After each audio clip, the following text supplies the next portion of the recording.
God, grant me the serenity to accept the things I cannot change, the courage to change the things I can, and the wisdom to know the difference. You know,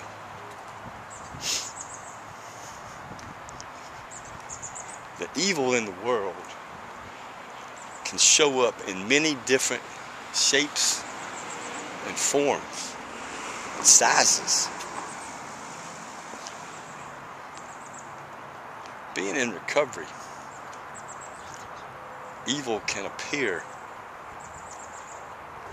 in ways of trickery.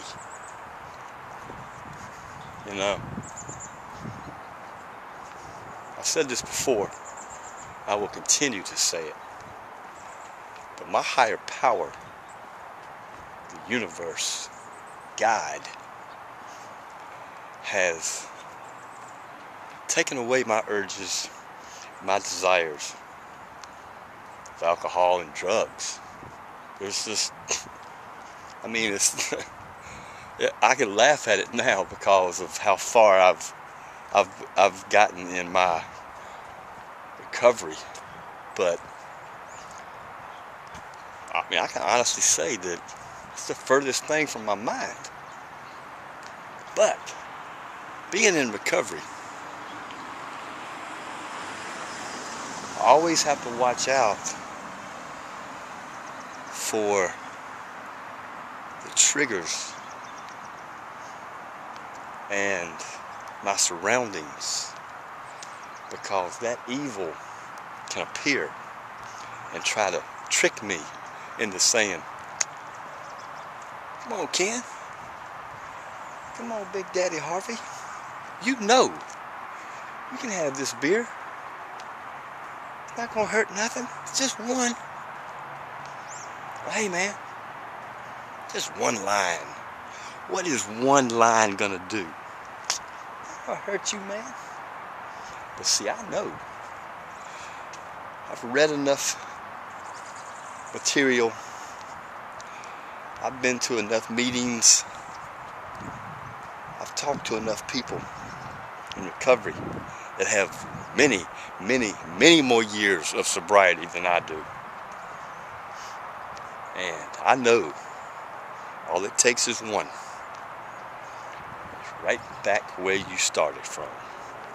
And let me tell you, I don't have another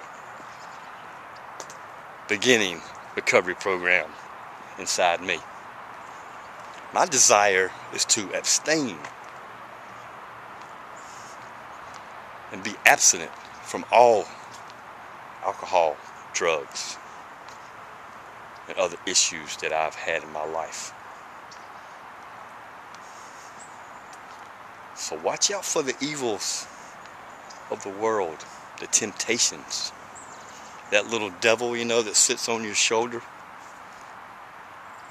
pulls on your earlobe, says, "Come on, man, what's wrong with you? We used to be tight." You'd be like holding a Budweiser or swinging a little bag of dope, you know. No. You just flick him off your shoulder. Keep your mind focused. Keep your mind right.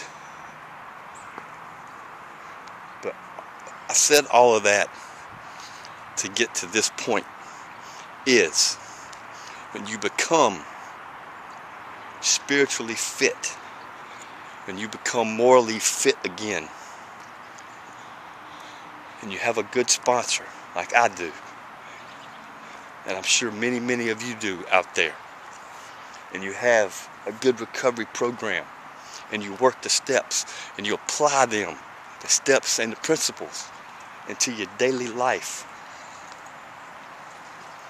then you can go to places that serve alcohol. Like, you know, I used to go to ball games all the time. I used to go to concerts all the time. You know, I used to hang out in bars all the time. But, you know, you go to different places for different results. You know, I went to the ball game Sure, I went for the sporting event, but I also went to drink. I went to concerts to listen to music, but of course I went to drink. I went to bars, pick up chicks, and of course, to drink. So, I'm spiritually fit enough now to where I can go to a ball game. I'm not going to buy any beer, man. I'm just really not. I can go to a concert. Or, I got a really good friend who's a bartender who knows about me and my recovery. I could probably go hang out with her and and talk. Because I'm not going to order what I'm not supposed to order. Because I'm spiritually fit. My mind is always got my eyes on the prize. I know you're probably saying, what is the prize, Ken? The prize is one more day of sobriety. You can't look at it as years. You can't look at it as, I've got 3,485 days. No. That's wonderful to have that under your belt. But you got to stay focused today. If you worry about today, if you tell yourself you're not going to get drunk or loaded today, you won't if you stay focused.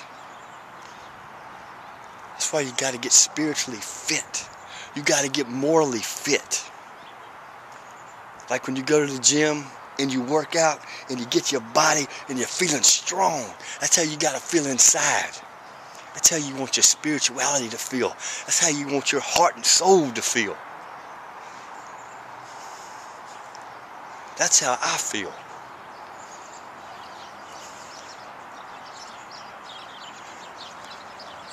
So, yeah, it's okay to go to a game. It's okay to go to a concert. Just make sure you keep your mind right. Stay in touch with your higher power. Stay in touch with your sponsor. Work your steps. You do that,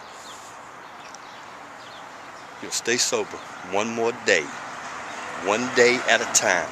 That's all you got to worry about. Peace and love, everybody. Peace and love.